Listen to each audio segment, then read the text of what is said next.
Hello and welcome to Smart Impressions. I'm Rachel, and we are unlocking businesses one connection at a time.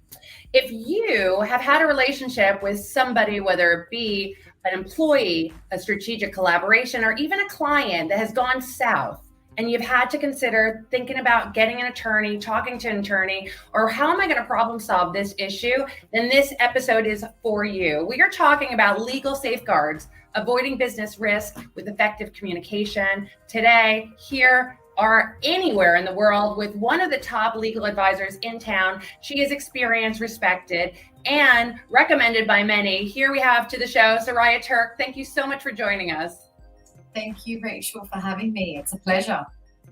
It's great to have you here. Now, you're a managing partner for Legal Circle, and you guys help these type of experiences that people have in the UAE with legal representation and challenges that come up, right?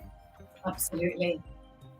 I'm sure it's prevalent because there's no doubt there's a lot of these conversations that happen. And so really what we're trying to do is help the people listening and to find out exactly what they could do so they can problem solve and actually be proactive about not running into these problems, because nobody wants to deal with legal problems. Am I right? That's for sure. Absolutely. That's right. Unfortunately, sometimes they can't be avoided, but yes, if they can be, you want to be avoiding them for sure.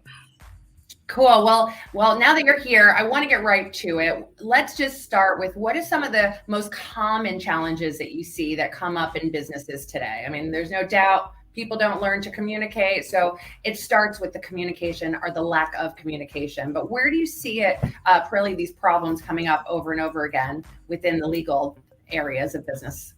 Yeah. So what we see typically in business is that, when two people come together to do business, it's fantastic. They're talking, they've aligned on their vision, what they want to do. And then they have this handshake deal, right? Where they go, okay, fine, you're going to give me this and I'm going to give you this in return. This is the payment. This is what it looks like. And then they miss the most crucial element of communication in any business deal, where you put the details in writing.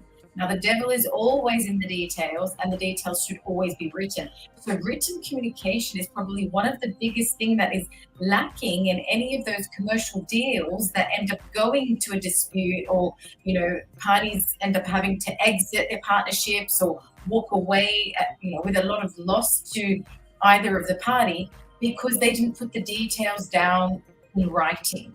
And often when they come to seek lawyers' advice, they'll say, well, we agreed to ABC. The first question is, was that in a contract? Where was that written? Was that by email? Was that just verbal? And to understand, it's very difficult in a business deal not to have something in writing and then to expect that you can take that matter, for example, to court, and for the judge then to be an independent, neutral party and be deciding or presiding over a matter where the details are not written or they're not communicated somewhere that can be used as evidence. So it's not to say that oral communication can't be, but often in a courtroom where there's a dispute between business people, we rely on documentation and well-written communicated documentation. So I think that's really key in business transactions, and particularly in the UAE, where handshake deals are very common. No doubt. Well, I'm wondering, let's just get into it a little further. When you say communication, is WhatsApp something that you could use in the court of law? Look, WhatsApp and other forms of communication can be used, but do we recommend that you rely on that? Absolutely not. If it's a business deal, and if the deal is important enough, it's big enough, it's a significant amount attached to that deal, then absolutely not. You don't want to be relying on WhatsApp communication because there's no context to that communication. You want it to be in a well-drafted agreement where there's context about who the parties are, about what the roles, responsibilities of each parties were, about the payment or the consideration, as we call it, the schedule for when payment should have been made, penalties, for example, if there's going to be penalties for particular delays. So all of the intricacies of a deal need to be well thought through and drafted robustly in an agreement. Now, you can't do that over WhatsApp. I've communicated many times, with clients about different deals over WhatsApp. And do you know how easy it is to miscommunicate or misunderstand what the other person is trying to communicate? Now, there's one thing in communication as well that is absolutely vital, is that when you're doing business, for example, a place like UAE, you have people from all over the world. And so their English command is not going to be as good, perhaps, as somebody who, I don't know, or two business people sitting in the UK or US or any other country where English is the native language. And so in a country like this, you don't want to be entering into any business deal or communication where it's in a WhatsApp, and something that means one thing to you means something completely else to another. And you want to absolutely avoid that at any cost. So something in writing, ideally in an agreement, or it's a business deal or transaction. If not, then at least set out, in an email form, but something where it can actually be used as an exhibit or evidence in the court of law. Great. And so and just to be clear for anyone listening, and jump in if you have any questions, because I know the expertise and knowledge about kind of documentation is going to vary, but we're talking about a letterhead document with 2 signatures of 2 people minimum that say, I agree to these expectations, right? Absolutely. Absolutely. And the other common mistake we find is, even when they do have that agreement, but then they amend the terms, they don't update the document with an addendum or an amendment, or even just a side letter to say, hey, this was the original agreement. We're changing the terms slightly now, and this is what the revised agreement looks like. And often that is also a big mistake, because if the new and agreed terms don't say, or are very different from what your earlier conversation or agreement is, then what are we relying on here? So again, you're relying on original contract with original terms, and then a dispute happens, but it's no longer about the original terms because that's been changed along the way, but never written or, captured anywhere in writing. And once again, that goes to the courts, and you're stuck because it's still hearsay when you're talking about something that's been negotiated between 2 people, but there's no witnesses or evidence for. Right. So it's, it's constantly, communication is not one-off. It doesn't happen in a vacuum. It doesn't happen at a single point in time and stop. If there's communication that's happening along the way, then it's updating that and evidencing that and putting whatever the updated communication is in writing. Another very key point, and I think mistake that many business people have made in the region. Yeah, I could see how easily it is to forget, oh, we got a contract, and we'll just do a handshake to keep it going, and then it goes sour, and what do you have? The judge has the first contract to rely on for really proof. So I get that. There were delays out of your control. There were reasons for why payments weren't made, but none of that's on paper anywhere, and so extremely difficult to prove the case. Absolutely. So let's talk about another part of contracts that you see quite regularly is these termination clause. Does that play a big role in some of these contracts and stuff in terms of negotiating kind of where these relationships go if they are terminated, or maybe, they're not terminated? Like, how does that work?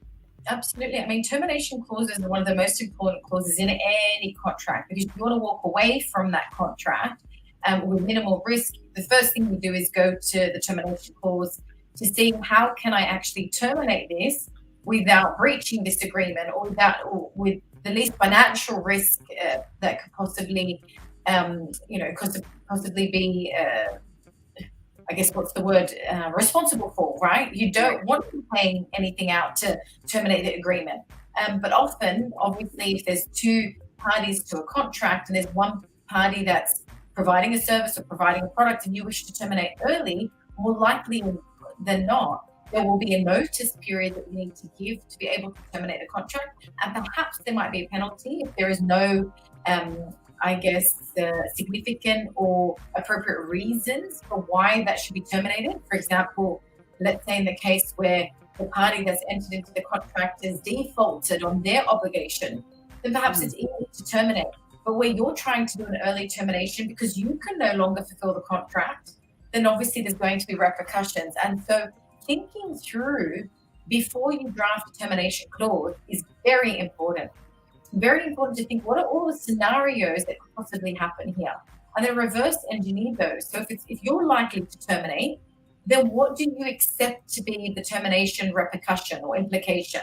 If they terminate because of a breach or because of a default or because they can no longer fulfill obligations, then it could be for reasons that are out of their control, then how do we terminate? And so thinking through all the possible scenarios and drafting those into a robust clause is super important to avoid, again, issues later on. I mean, there are ways under the law to terminate an agreement where it's not being provided in the agreement, but why leave that to chance or to the law, particularly where you can reverse engineer the different scenarios that you think could be likely to happen. I love that because I think people aren't thinking about all the what if scenarios, right? I mean, and it's very easy to overlook. I mean, you hear it in marriages all the time. You know, when a divorce happens, no one wants to talk about when the breakup's going to happen, right? But even before engaging or signing that document, you need to consider it, you know, and sometimes thinking at it from one perspective is not enough. That's why engaging with an attorney or legal representation to take you through those different scenarios so that you could really challenge your brain to figure out what's your best way of mitigating that risk. And so I love that. Thank you for sharing that. Now, we can go into a deep rabbit hole of all the legal things that you've seen and how you've seen it and how you're helping. And I know you're really focusing on the SME startup, the entrepreneurs that come into this region where the UAE's done a spectacular job of bringing them into the region. You know, there's over 80 different co-working spaces in this country. I mean, it's quite an amazing accomplishment and driving all this new business to come here. And so with our little time that we have left, I want to make sure that everyone that's listening leaves with 3 takeaways that they can implement, think about, and prioritize before they go into any legal documentation, whether it be, like I said, employees, strategic partnerships, or even clients, what they should consider. Yeah. Okay. Well, I guess the first point is to ask yourself, what do you actually want from this business transaction? What are you trying to achieve?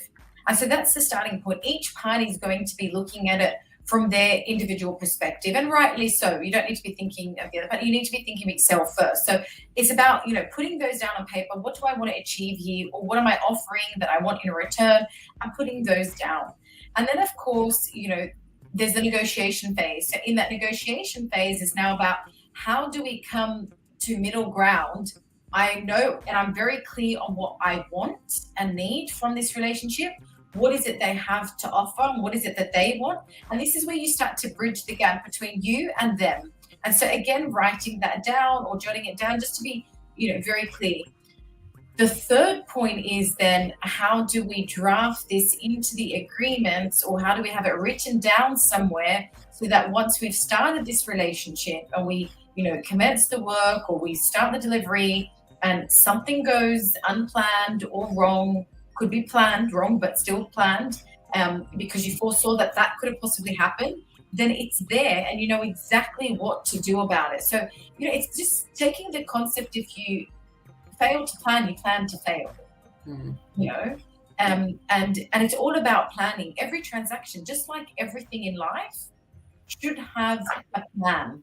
The more clear you are in what it is that you're trying to achieve in anything, the more likely you are to get it. And that's very true in a business relationship and business dynamic. And then again, remember, when it's a business transaction, keep it in writing. Where is it that you said you were going to put X or take X from it? Whatever that transaction is, make sure that it's in writing. And if it's been updated for whatever reason, the communication or transaction or the deal that you're working on looks different from what you've initially agreed to, update the documents. Again, you don't want to use a lawyer, don't, but put it in writing, send an email, make sure it's clear, put as much detail as you can.